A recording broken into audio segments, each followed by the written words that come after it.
व्यास जी कहते हैं, मुनिवरों, अब मैं संक्षेप से श्री हरि के अवतार का वर्णन करता हूं, सुनो।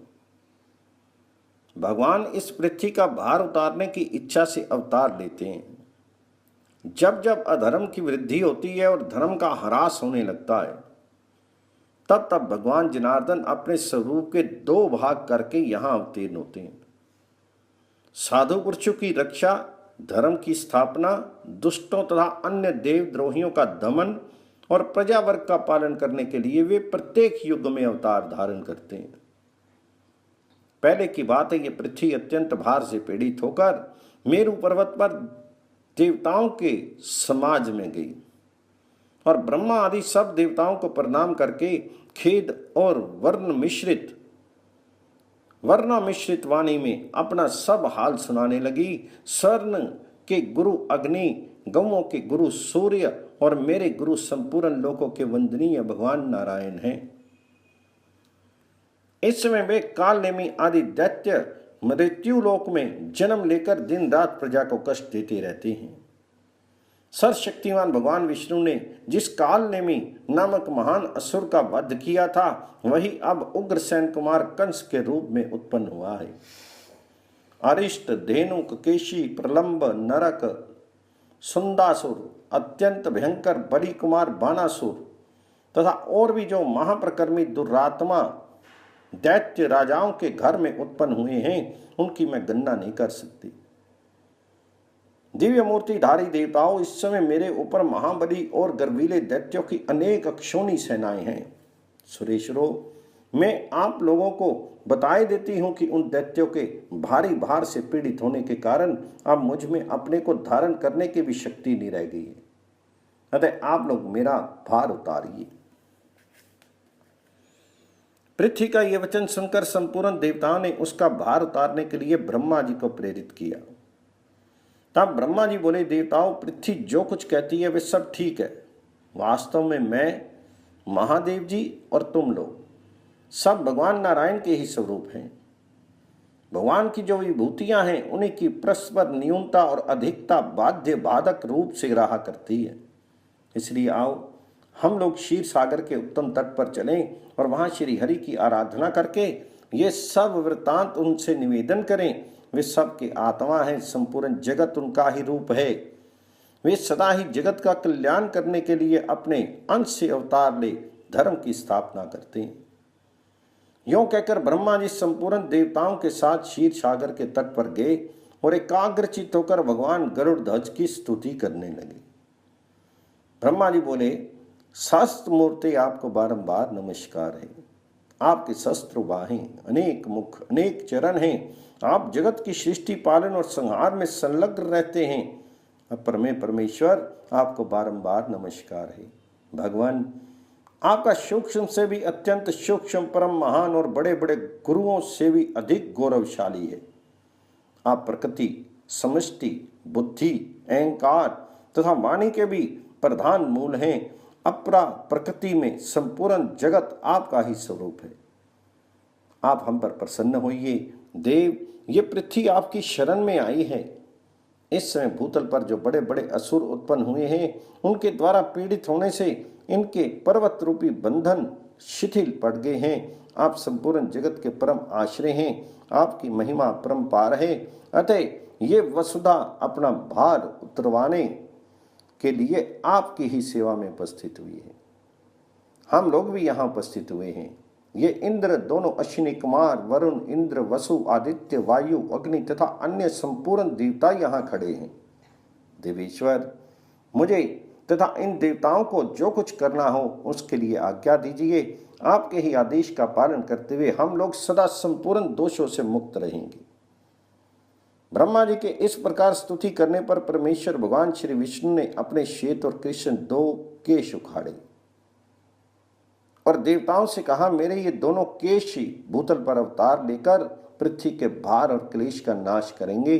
संपूर्ण देवता भी अपने अपने अंश से पृथ्वी पर अवतीर्ण हो पहले से उत्पन्न हुए उन्मत्त दैत्यों के साथ युद्ध करें। इसमें संदेह नहीं कि नाना प्रकार के अस्त्र शस्त्रों से चूर्ण होकर संपूर्ण दैत्य नष्ट हो जाएंगे। वासुदेव की पत्नी जो देव की देवी है, उनके 8वें गर्भ से मेरा ये शाम केश प्रकट होगा। भूतल पर अवतीर्ण होकर ये कालनेमी के अंश से उत्पन्न हुए कंस का वध करेगा। यूं कहकर भगवान श्री हरि अंतर ध्यान हो गए। अदृश्य हो जाने पर उन परमात्मा को प्रणाम करके संपूर्ण देवता मेरु पर्वत के शिखर पर चले गए और वहां से पृथ्वी पर अवतीर्ण हुए। एक दिन महर्षि नारद ने कंस से जाकर कहा, देवकी के 8वें गर्भ से भगवान विष्णु उत्पन्न होंगे और जो तुम्हारा वध करेंगे। ये सुनकर कंस को बड़ा क्रोध हुआ और उसने देवकी तथा वासुदेव को कारागृह में बंदी बना लिया। वासुदेव ने यह प्रतिज्ञा की थी कि देवकी के गर्भ से जो जो पुत्र उत्पन्न होगा उसे मैं स्वयं लाकर दे दिया करूंगा। इसके अनुसार उन्होंने अपना प्रत्येक पुत्र कंस को अर्पित कर दिया। सुना गया है कि प्रथम उत्तम हुए 6 गर्भ हिरण्याकश्यप के पुत्र थे, जिन्हें भगवान विष्णु की प्रेरणा से योग निद्रा ने क्रमशः देवकी के उदर में स्थापित किया था। योग निद्रा भगवान विष्णु की महामाया है, जिसने अविद्या रूप से संपूर्ण जगत को मोहित कर रखा है। उससे श्री हरि ने कहा, निद्रे तो मेरी आज्ञा से जा और पातालवासी 6 गर्भों को एक एक करके देवकी के घर में पहुंचा दे। ये सब कंस के हाथ से मारे जाएंगे। तत्पश्चात मेरा शेष नामक अंश अपने अशांत से देवकी के उदर में 7वें गर्भ के रूप में प्रकट होगा। वसुदेव जी की दूसरी भार्या रोहिणी आजकल गोकुल में रहती है। तो प्रसव काल में ये वह गर्भ रोहिणी के ही उदर में डाल देना। उसके विषय में लोग यही कहेंगे कि देवकी का 7वां गर्भ भोजराज कंस के डर से गिर गया। गर्भ का संकर्षण होने से रोहिणी का वह वीर पुत्र लोक में संकर्षण नाम से विख्यात होगा। उसके शीर का वर्ण श्वेतगिरी के शिखर की भांति हो गौर होगा। तदनंतर मैं देवकी के उदर में प्रवेश करूंगा। उस समय तुझे भी यशोदा के गर्भ में अविलंब प्रवेश करना होगा। वर्षा ऋतु में श्रावण मास के कृष्ण पक्ष की अष्टमी तिथि को आधी रात के समय मेरा प्रादुर्भाव होगा और तू नवमी तिथि में यशोदा के गर्भ से जन्म लेगी। उस समय वासुदेव मेरी शक्ति से प्रेरित होकर मुझे तो यशोदा की शैया पर पहुंचा देंगे और तुझे देवकी के पास ले आएंगे। फिर कंस तुझे लेकर पत्थर की शिला पर पछाड़ेगा, किंतु तू उसके हाथ से निकलकर आकाश में ठहर जाएगी। योग करने पर इंद्र मेरे गुरु का स्मरण करके तुझे 100 बार प्रणाम करेंगे और विनीत भाव से अपनी वाहिन बना लेंगे। फिर तो शुंभ निशुंभ आदि सहस्त्रों दैत्यों का वध करके अनेक स्थान बनाकर सारी पृथ्वी की शोभा बढ़ाएगी।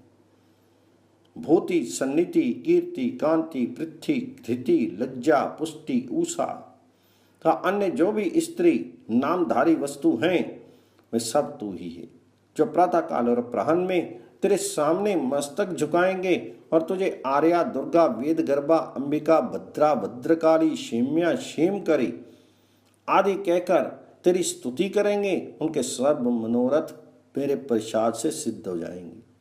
और जो लोग भक्ष्य, भोज्य आदि पदार्थों से तेरी पूजा करेंगे उन मनुष्यों पर प्रसन्न होकर तू उनकी समस्त अभिलाषाएं पूर्ण करेगी। ये सब लोग सदा मेरी कृपा से निश्चय ही कल्याण के भागी होंगे। अतः देवी, जो कार्य मैंने तुझे बताया है उसे पूर्ण करने के लिए जा। व्यास जी कहते हैं, देवादिदेव श्री हरि ने पहले जैसा आदेश दिया था उसके अनुसार जगत जननी योग माया ने देवकी के उदर में क्रमशः 6 गर्भ स्थापित किए और 7वें को खींचकर रोहिणी के उदर में डाल दिया। तदनंतर तीनों लोकों का उपकार करने के लिए साक्षात श्री हरि ने देवकी के गर्भ में प्रवेश किया और उसी दिन योग निद्रा यशोदा के उदर में प्रविष्ट हुई। भगवान विष्णु के अंश के भूतल पर आते ही आकाश में ग्रहों की गति यथावत होने लगी। समस्त ऋतुएं सुखदायिनी हो गई। देवकी के शीर में इतना तेज आ गया कि कोई उनकी ओर आंख उठाकर देख भी नहीं सकता था। देवतागण भी स्त्री पुरुषों से अदृश्य रहकर अपने उदर में श्री विष्णु को धारण करने वाली माता देवकी का प्रतिदिन स्तवन करने लगे। देवता बोले, देवी तुम स्वाहा, तुम सौधा और तुम ही विद्या सुधा एवं ज्योति हो। इस पृथ्वी पर संपूर्ण लोकों की रक्षा के लिए तुम्हारा अवतार हुआ है। तुम प्रसन्न होकर संपूर्ण जगत का कल्याण करो। हमारी प्रसन्नता के लिए उन परमेश्वर को अपने घर में धारण करो जिन्होंने स्वयं संपूर्ण जगत को धारण कर रखा है। इस प्रकार देवताओं द्वारा की हुई स्तुति को सुनती हुई माता देवकी ने जगत की रक्षा करने वाले कमल नयन भगवान विष्णु को अपने गर्भ में धारण किया। तदनंतर वह शुभ समय उपस्थित हुआ जबकि समस्त विश्व रूपी कमल को विकसित करने के लिए महात्मा श्री विष्णु रूपी सूर्य देव का देवकी रूपी प्रभात वेला में उदय हुआ। आधी रात का समय था। मेघ मंद मंद स्वर में गरज रहे थे।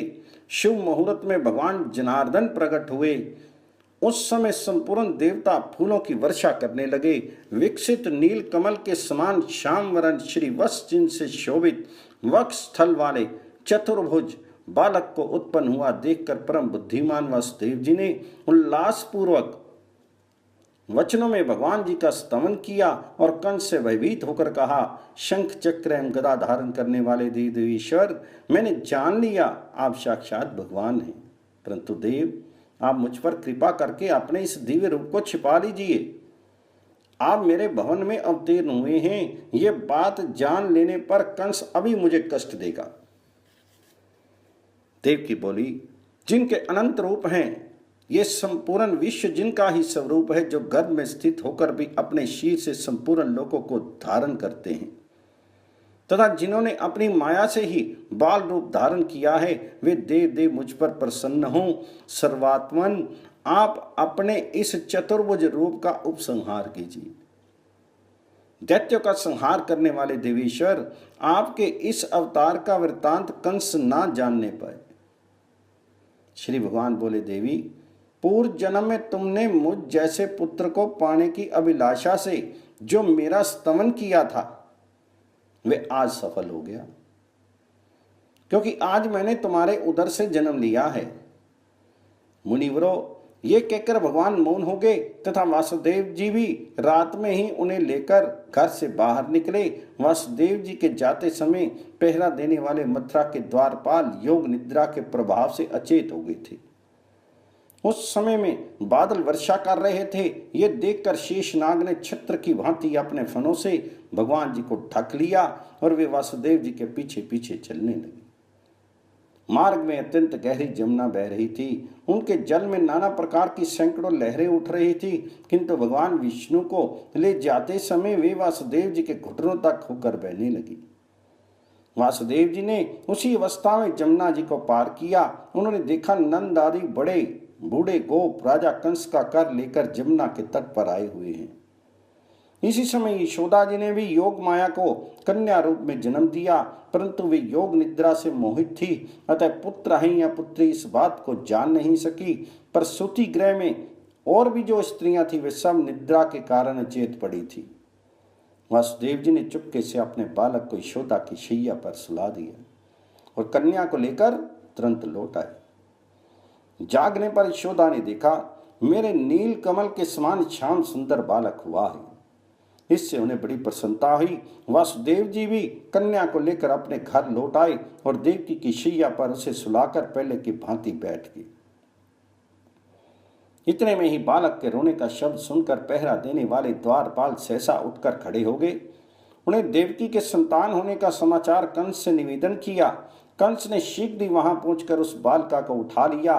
देवकी रुधे हुए कंठ से छोड़ दो इसे, ये कहकर उसे रोकती ही रह गई। कंस ने उस कन्या को एक शिला पर दे मारा, किंतु वह आकाश में ही ठहर गई और आयुधों सहित 8 बड़ी बड़ी भुजाओं वाली देवी के रूप में प्रकट हो गई। उसने ऊंचे स्वर से अट्टहास किया और कंस से रोषपूर्वक कहा, ओ कंस, मुझे पटकने से क्या लाभ हुआ? जो तेरा वध करेंगे वे प्रकट हो चुके हैं। देवताओं के सर्वस्व भूत वे श्री हरि पूर्व जन्म में भी तेरे काल थे। इन सब बातों पर विचार करके तो शीघ्र ही अपने कल्याण का उपाय कर। ये कहकर देवी कंस के देखते देखते आकाश मार्ग में चली गई। उसके शीर पर दिव्य हार, दिव्य चंदन और दिव्य आभूषण शोभा पा रहे थे और सिद्धगण उनकी स्तुति करते थे। तदनंतर कंस के मन में बड़ा उद्वेग हुआ। उसने प्रलंब और केशी आदि समस्त प्रधान असुरों को बुलाकर कहा, महाबाहु प्रलंब, केशी, धेनुक और पूतना, अरिष्ट आदि अन्य सब वीरों के साथ तुम लोग मेरी बात सुनो। दुरात्मा देवताओं ने मुझे मार डालने का यत्न प्रारंभ किया है, किंतु वे मेरे पराक्रम से भली भांति पीड़ित हो चुके हैं, अतः मैं उन्हें वीरों की श्रेणी में नहीं गिनता। दैत्य वीरों, मुझे तो कन्या की कही हुई वह बात आश्चर्य सी प्रतीत होती है। देवता मेरे विरुद्ध प्रयत्न कर रहे हैं, ये जानकर मुझे हंसी आ रही है। तथापि दैत्यवरों, अब हमें उन दुष्टों का और अधिक अपकार करने की चेष्टा करनी चाहिए। देवकी के गर्भ से उत्पन्न हुई बालिका ने यह भी कहा है कि भूत भविष्य और वर्तमान के स्वामी विष्णु जो पूर्व जन्म में भी मेरी मृत्यु के कारण बन चुके हैं, कहीं ना कहीं उत्पन्न हो गए हैं। अतः इस भूतल पर बालकों के दमन का हमें विशेष प्रयत्न करना चाहिए। जिस बालक में बल की अधिकता जान पड़े, उसे यत्न पूर्वक मौत के घाट उतार देना चाहिए। असुरों को ऐसी आज्ञा देकर कंस अपने घर गया और विरोध छोड़कर वसुदेव और देवकी से बोला, मैंने आप दोनों के इतने बालक व्यर्थ ही मारे, मेरे नाश के लिए तो कोई दूसरा ही बालक उत्पन्न हुआ है। आप लोग संताप न करें, अपने बालकों की भवितव्यता ही ऐसी थी, आयु पूरी होने पर कौन नहीं मारा जाता। इस प्रकार सांत्वना देकर कंस ने उन दोनों के बंधन खोल दिए और उन्हें सब प्रकार से संतुष्ट किया। तत्पश्चात वे अपने महल के भीतर चला गया। बंधन से मुक्त होने पर वासुदेव जी नंद के छकड़े के पास आए। नंद बड़े प्रसन्न दिखाई दिए, मुझे पुत्र हुआ है, ये सोचकर वे फूले नहीं समाते थे। वासुदेव जी ने भी कहा, बड़े सौभाग्य की बात है कि इस समय वृद्धावस्था में आपको पुत्र हुआ है। अब तो आप लोगों ने राजा का वार्षिक कर चुका दिया होगा, जिसके लिए यहाँ आए थे वे काम पूरा हो चुका। यहाँ किसी श्रेष्ठ पुरुष को अधिक नहीं ठहरना चाहिए। नंद जी, जब कार्य हो गया तब आप लोग यहाँ क्यों बैठे हैं? शीघ्र ही अपने गोकुल में जाइए, वहां रोहिणी के गर्भ से उत्पन्न मेरा भी एक बालक है, उसका भी अपने ही पुत्र की भांति लालन पालन करिएगा। वासुदेव जी के ये कहने पर नंद आदि गोप छकड़ों पर सामान लाद कर वहां से चल दिए। उनके गोकुल में रहते समय रात में बालकों की हत्या करने वाली पूतना आ गई और सोए हुए श्री कृष्ण को अपने दूध पिलाने लगी। पूतना रात में जिस जिसके मुख में अपना दूध डालती, उस बालक का शीश क्षण भर में निर्जीव हो जाता। श्री कृष्ण ने उसके स्तन को दोनों हाथों से पकड़कर खूब जोर से दबाया और क्रोध में भरकर उसके प्राणों सहित दूध पीना आरंभ कर दिया। उस राक्षी के शीर की नस नाड़ियों के बंधन छिन्न भिन्न हो गए। वे जोर जोर से कराती हुई पृथ्वी पर गिर पड़ी। मरते समय उसका शीर बड़ा भयंकर हो गया। पूतना का चीत्कार सुनकर समस्त ब्रजवासी भय के मारे जाग उठे। उन्होंने आकर देखा पूतना मरी पड़ी है और श्री कृष्ण उसकी गोद में बैठे हैं। ये देखकर माता यशोदा थर्रा उठी और श्री कृष्ण को शीघ्र ही गोद में उठाकर गाय की पूंछ घुमाने आदि के द्वारा अपने बालक के ग्रह दोष को शांत किया। नंद ने भी गाय का गोबर लेकर श्री कृष्ण के मस्तक में लगाया और उनकी रक्षा करते हुए इस प्रकार बोले, समस्त प्राणियों की उत्पत्ति करने वाले भगवान श्री हरि, जिनके नाभि कमल से संपूर्ण जगत उत्पन्न हुआ है, तुम्हारी रक्षा करें। जिनकी दाढ़ के अग्रभाग पर रखी हुई ये पृथ्वी संपूर्ण जगत को धारण करती है, वे वरा रूपधारी केशव तुम्हारी रक्षा करें। तुम्हारे गुदा भाग और उदर की रक्षा भगवान विष्णु तथा जंघा और चरणों की रक्षा श्री जनार्दन करें, जो एक ही क्षण में विमान से विराट बन गए और 3 पगों से सारी त्रिलोकी को नाप कर नाना प्रकार के अस्त्र शस्त्रों से संपन्न दिखाई देने लगे। वे भगवान वामन तुम्हारी सदा रक्षा करें। तुम्हारे सिर की गोविंद तथा कंठ की केशव रक्षा करें। मुख, बाहु, प्रबाहु, मन और संपूर्ण इंद्रियों की अखंड ऐश्वर्यशाली अविनाशी भगवान नारायण रक्षा करें। भगवान वैकुंठ दिशाओं में, मधुसूदन विदिशाओं में, ऋषिकेश आकाश में और पृथ्वी को धारण करने वाले भगवान अनंत पृथ्वी पर तुम्हारी रक्षा करें। इस प्रकार नंद गोप द्वारा स्वस्ति वाचन होने पर बालक श्री कृष्ण छकड़े के नीचे एक खटोले पर सुलाए गए। गोपों को मरी हुई पूतना का विशाल शरीर देखकर अत्यंत भय और आश्चर्य हुआ। एक दिन की बात है, मधुसूदन श्री कृष्ण छकड़े के नीचे सोए हुए थे। उस समय दूध पीने के लिए जोर जोर से रोने लगे। रोते ही रोते उन्होंने अपने दोनों पैर ऊपर की ओर फेंकने आरंभ किए। उनका एक पैर छकड़े से छू गया। उसके हल्के आघात से ही वह छकड़ा उलटकर गिर पड़ा। उस पर रखे हुए मटके और घड़े टूट फूट गए। उस समय समस्त गोपियां हाहाकार करती हुई वहां आ पहुंची। उन्हें देखा बालक श्री कृष्ण उदान सोए हुए हैं। तब गोपों ने पूछा, किसने इस छकड़े को उलट दिया? वहीं कुछ बालक खेल रहे थे। उन्होंने कहा, इस बच्चे ने ही गिराया है। ये सुनकर गोपों के मन में बड़ा आश्चर्य हुआ। नंद गोप ने अत्यंत विस्मित होकर बालक को गोद में उठा लिया। यशोदा ने भी आश्चर्यचकित होकर टूटे फूटे भांडों के टुकड़े और छकड़े को की दही, फूल, फल और अक्षत से पूजा की। एक दिन वासुदेव जी की प्रेरणा से गर्ग जी गोकुल में आए और अन्य गोपों से छिपे छिपे ही उन्होंने उन दोनों बालकों के द्विजोचित संस्कार किए। उनके नामकरण संस्कार करते हुए परम बुद्धिमान गर्ग जी ने बड़े बालक का नाम राम और छोटे का कृष्ण रखा। थोड़े ही दिनों में वे दोनों बालक महाबलवान के रूप में प्रसिद्ध हो गए। घुटनों के बल से चलने के कारण उनके दोनों घुटनों और हाथों में रगड़ पड़ गई। वे शीर में गोबर और राख लपेटे इधर उधर घुमा करते थे। यशोदा रोहिणी उन्हें रोक नहीं पाती थी। कभी गऊओं के बाड़े में खेलते खेलते बछड़ों के बाड़े में निकल जाते, कभी उसी दिन पैदा हुए बछड़ों की पूंछ पकड़कर खींचने लगते थे। वे दोनों बालक एक ही स्थान पर साथ साथ खेलते और अत्यंत चपलता दिखाते थे। एक दिन जब यशोदा उन्हें किसी प्रकार रोक नहीं सकी, तब उनके मन में कुछ क्रोध हो गया। उन्होंने अनायासी बड़े बड़े कार्य करने वाले श्री कृष्ण की कमर में रस्सी कस दी और उन्हें उखल से बांध दिया। इसके बाद कहा, ओ चंचल, तू बड़ा उधम मचा रहा है, अब तुझ में सामर्थ हो तो जा।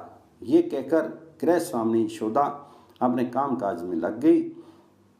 तब जब यशोदा घर के काम धंधे में फंस गई, तब कमल ने श्री कृष्ण उखल को घसीटते हुए 2 अर्जुन वृक्षों के बीच में जा निकले।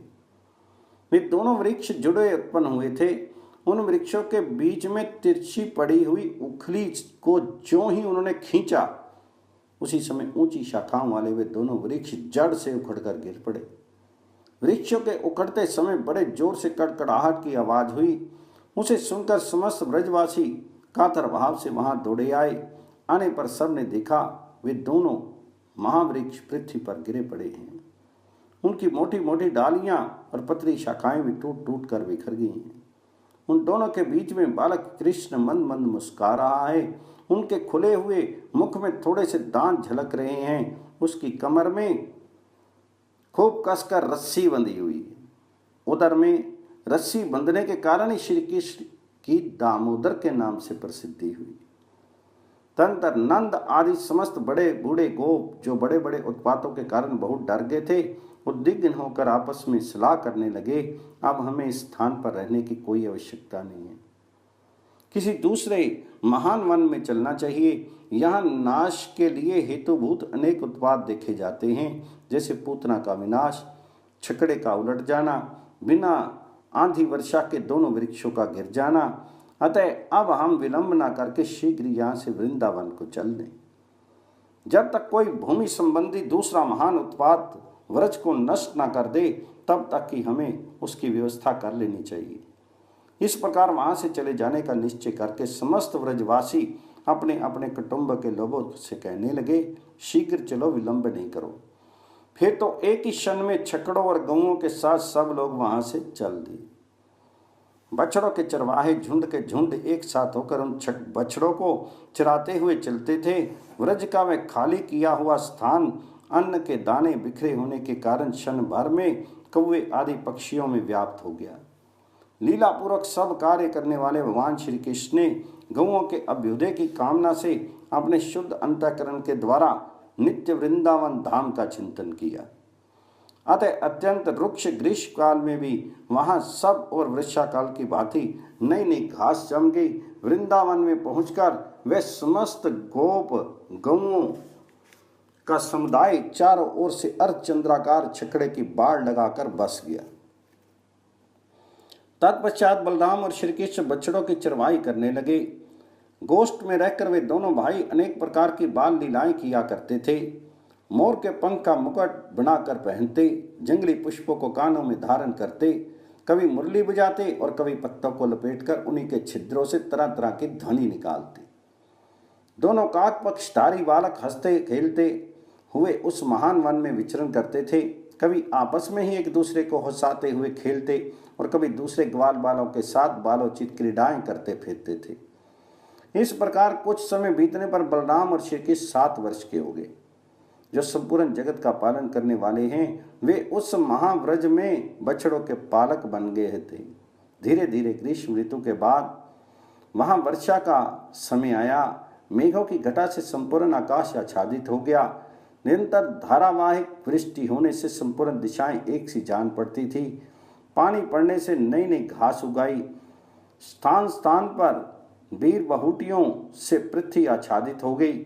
जैसे पन्ने के फर्श पर लाल मणि की ढेरी शोभा पाती है, उसी प्रकार वीर बहुटियों में ढकी हुई हरी भरी पृथ्वी शोभित होती थी। जैसे नूतन संपत्ति पाकर उद्यत मनुष्यों के मन कुमार्ग में प्रवृत्त होने लगते हैं, उसी प्रकार वर्षा के जल से भरी हुई नदियों का पानी बांध तोड़कर तट के ऊपर से बहने लगा। संध्या होने पर महाबली राम और श्री कृष्ण इच्छा अनुसार व्रज में लौट आते और अपने समवयस्क ग्वाल बालों के साथ देवताओं की भांति क्रीड़ा करते थे।